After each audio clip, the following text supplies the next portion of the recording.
This is good.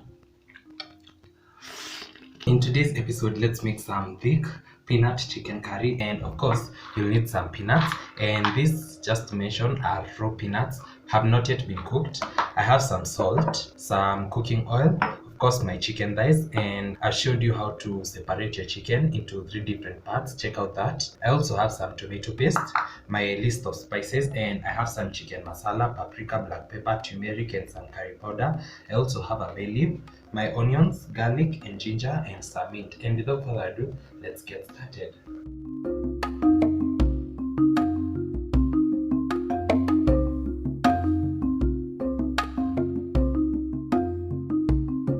Today I do not have the time to marinate my chicken, so I'm just going to make a simple rub, and I'm going to mix all my spices. Then I'm going to poke my chicken using a fork. And as I've always mentioned, while handling white meat, especially chicken meat, always wash your hands as you go. Then I'm going to sprinkle it on both sides of my chicken, and then I'm going to rub it in.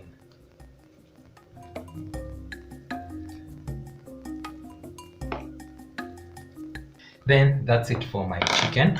Then for the peanuts, I'm going to grind a handful and remain with the rest.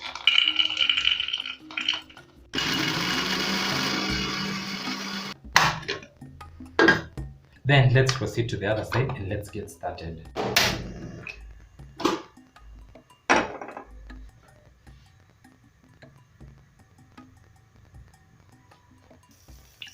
Once my pan is hot, I'll add in some cooking oil and some butter. Then once that is also hot, I'll go in with my chicken, and I'll start with the skin side first.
And as you've seen, it was that easy preparing this. And let's dig in. I've served mine with some white rice and some pickles, and I also have a pickle recipe. You should check that out.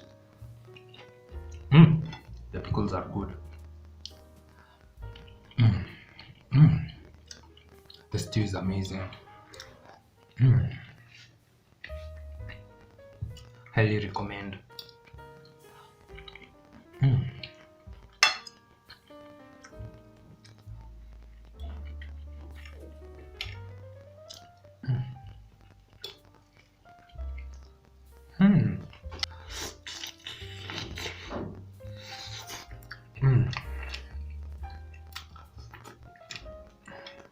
This is good.